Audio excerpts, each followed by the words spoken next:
Hello guys, how you doing? It's Ed here for another tutorial on FL Studio.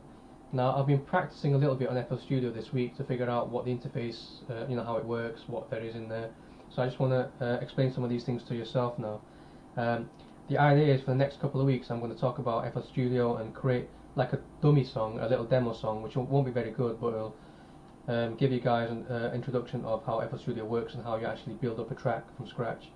Once we've done that, I'll scrap that and then we'll start creating our real track. So today I just want to talk about the FL Studio interface and the different areas on the screen and just what they do and how they work. Very brief introduction. So if you're not watching this video on the site, I suggest you actually go to the link in the description, because I explain all this in detail in my post there with pictures as well. So check that out at maketrance.com/ whatever the link is in the description. Okay, so I'm going to start FL Studio up here. I've got version 8. Okay, so the first time I start it up there, I have something down here called a fruity limiter. Now what the fruity limiter does is, it's always there by default. A limiter and a compressor is something we'll talk about when we get into the mixing, the mastering of the track.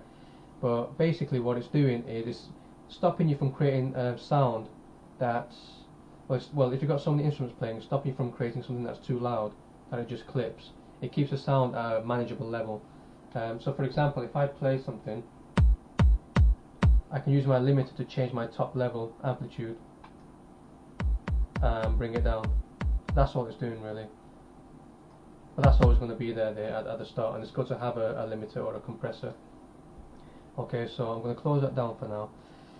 Close that. Okay, so what do we have here? Now we've got quite a few windows. I'm going to start from the top left. So top left you have your normal navigation. This is like what you see in Microsoft Word or other applications, file, create a new file, open a file, save a file and so on. Editing options. Channels being instruments, so you can actually add new instruments and select instruments and so on. Well, actually color selected, that's quite cool, didn't see that before. I mean, a lot of these options I've never used, so I'm not sure about them yet. I'm sure as time goes on I'll figure out what they do. View is the same as some buttons on the top right, which we'll go through. Options, the only options I've used is MIDI settings to set up my MIDI keyboard, tools and help. Next to there we have the pitch of my track, the overall volume of my track. Now this is the play area, so you can play your song here, stop, record audio or record some MIDI on top of your song. At the top it tells you the length of your track, the length of your pattern, and your tempo here. So if you have a scroll wheel here, just scroll up and down to change the tempo of your track. If you don't have a scroll wheel, just go up to the top like this and click, to the bottom and click. So 140 BPM is by default. Patterns, again, you have so many different patterns. We can create new patterns. The way FL Studio works is you create patterns of songs. So let's say you have a song, like a really simple song with verse, chorus, verse, chorus, verse, and so on. Then the verse can be a pattern, the chorus can be a pattern, and you can create verse in pattern 1 and chorus in pattern 2 and put them together. The recording area, so this is where we'll do our recording. We'll go through these options when we actually start recording stuff. Top here, when you're playing a track, when you're playing a note, you can see the waveform, you can see how loud it is. You're trying to get this below the red upper limit over here. If it goes way too high, then you know your audio is clipping here, so try and keep it low. Now over here when you're playing, it'll tell you how much RAM your PC is using, and it'll also tell you how much processor resource you're using as well. Basically, when you create a track with so many instruments and so much effects and reverbs, plugins and that kind of thing, then you're going to use a lot of resource on your CPU, and it might get a bit slow and it might be difficult for you to play your track, so try and keep that low. Okay, over here we have the different view buttons for different windows. So what do we have? On the left we've got view playlist, we've got view step sequencer, view piano roll, view browser, then view mixer. The browser is something I'm not going to bother using myself. It's this thing on the left. It's just a quick way to get to projects, to plug in instruments and so on, but I don't think I'm going to need that. Okay, so I'm just going to quickly go through all these other windows: the mixer, piano roll, playlist and step sequencer.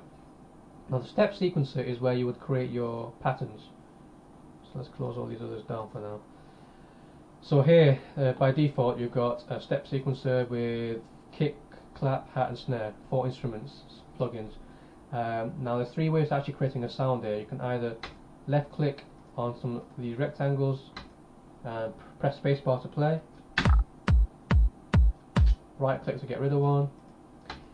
You can do that. You can either right click the instrument and go to send to piano roll, and that actually takes you to another view where you have a piano. You can move notes around, you can create new notes and so on, and this is what we're going to be using next time in the next tutorial. You can also use a MIDI keyboard, which I'm going to do right now,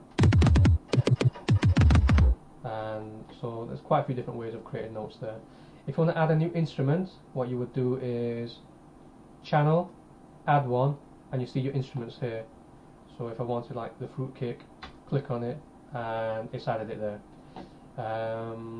Okay, so once we create patterns, we go to the playlist window and we would actually build up our song with our patterns. So maybe we want pattern 1, pattern 1, pattern 2, and pattern 2 again with pattern 1, and so on. You can also create patterns on the top here. There's a slight difference between adding something on the top or adding something at the bottom. I've worked out 1 or 2 of these differences, so I'm going to explain some of this stuff when I actually get to this point. Okay, so that's that. Then we have the mixer.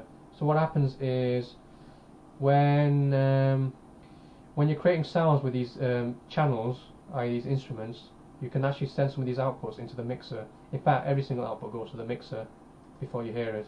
So when I play my pattern, my kick pattern here, you'll see it's going into my mixer here, into my master channel and insert 1 channel. So what you can do here is basically have different instruments going to different channels in the mixer. Then you could change the panning, change the volume, you could add special effects. You can see the fruity limiter there in the master. So you could add chorus, reverb, and so on. Okay, so the mixer we'll talk about as well, maybe in 2 or 3 tutorials time. Okay, the last thing I'm going to talk about today before I head off is how to add a new instrument. So in channels, add one, we have our instrument list here. So let's say I downloaded a new one. I get a lot of my demos from a site called kvraudio.com. This is where you can download VST plugins, which is what I'm installing here. Now when you first install FL Studio, I think it asks you to choose a plugins folder to store them in, and I chose my music/program/VST plugins directory. So if I download a DLL as a plugin, I'll put it in here myself, or if I install a plugin with an exe file, it will automatically install a plugin in this folder. Once it's done that, in FL Studio I do channels, add one, click more, then down here, these are all my plugins, I will click refresh, fast scan, and then it will find the new ones here and it will display the new ones in red. Then you can just put an F against the one that you want to enable and close the window, and job done. That's it, it'll be in that list. At the moment some of these are demos, some of these are full versions, so yeah man, that's how you do it. I'll probably do it properly when I install something. I'm sure there'll be a couple of things I want to install while I'm making my trance track, so if I do that I'll do it in front of you guys. Okay, so that's a really quick introduction to the different windows, and these are the only windows I think you're going to need to actually make a track. Next time we'll talk about this thing here. I forgot what it's called now. Oh yeah, the step sequencer. So we'll talk about the step sequencer and we'll actually start creating some melodies here and creating a dummy tune and just seeing how it sounds, seeing how it all works and fits together. Then we'll scrap it and then create our real trance tune. Yeah man, looking forward to it. So I'll catch you guys next time. Take it easy now.